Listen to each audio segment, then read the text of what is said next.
something that when you set up to it, you know exactly, no matter what club you have, the ball's going to do exactly what you want it to do.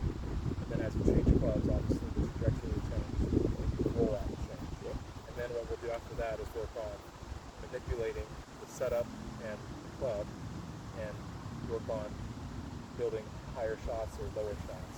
And then you can switch clubs and do the same thing. Okay? So when I'm chipping, well, first off, let's go over like the club real quick. And if I'm repeating anything, you already know this, but do you know like what the bounce is? Yes. Okay. So the bounce on a club, if you look at all your wedges, it'll have a big number, so that's your loft, and then it'll have usually a letter and a smaller number. So that letter is, every club's different, but that letter is the grind. Okay, so sometimes they mean something. I have a Cobra, it's a G, it's versatile. And I have 10 degrees of bounce. So that bounce is the angle between the back edge and the leading edge. Okay, the more bounce you have, it's usually for someone who's steep, right? And lower bounce is someone who's shallow. You can also use different bounces based on the type of turf you're playing. We won't get into that. So someone who's steep, the easiest way I've ever thought or ever heard of bounce is a snow shovel and like a digging shovel. So a snow shovel has a lot of bounce. And in order to use a snow shovel effectively, you have to let it steep. Right? A digging shovel, if you come in steep, it's just going to dig. It's going to do its job. If you want that digging shovel to slide around along the ground, you have to come in shallow. Right? A digging shovel has almost zero bounce. Okay?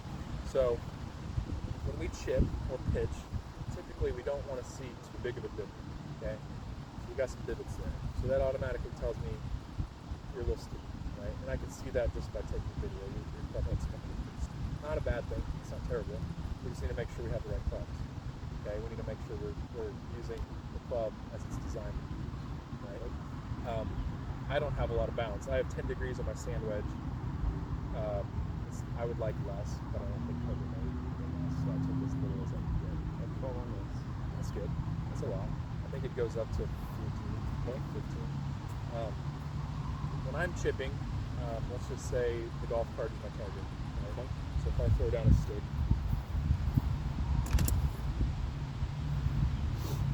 and you already did a pretty good job of this, but we'll just kind of go over it quickly. So that's my target line. Yeah. Yes. I like to have my feet open up. So on this line, okay. The reason for that is because in a chip or a pitch, we take out our lower body. Our lower body's not very active, okay? So if you remember in a full shot, we don't hit the ball and we don't look square, right? We're open, okay? When we take a full shot, we look more like that. Okay? So in the chip or a pitch, we don't have time to get there, okay?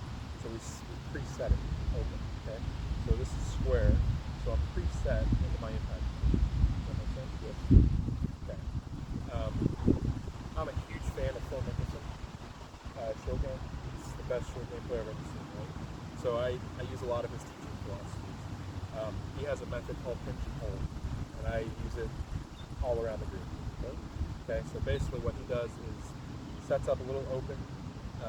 Ball is either off the front heel or the back right big toe, okay, depending on the trajectory he wants to play. Right now we'll just say back big toe, okay? And then the face should be pointed at that target, which allows us, if you look, it's actually open relative to this one. Yeah. Okay, so that allows that bounce to be realized. If I set up square, which is you were slightly square, maybe just a hair open, but if the ball was in the middle, the face was square, you were coming up here and coming down there, and that's why you have to do it, right? So if we set up open, with that face square to that, which is open face relative to our feet, now we can hinge, hold, and I make, you know, depending on which way the grass is going, you might make a little bit, that's fine. But I'm literally like digging the back edge into the grass. Okay, so I'm utilizing the bounce. Okay, and you see a lot of guys on tour, you know, they'll get this forward hand press and everything, but this the one thing that remains consistent is the face is open.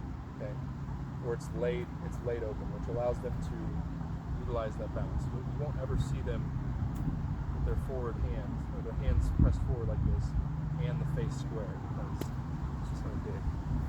Okay? So that's what we're going to work on, having a consistent setup, and try to get you to have just a stock shot, okay? And then we'll build off that. Okay? And obviously it'll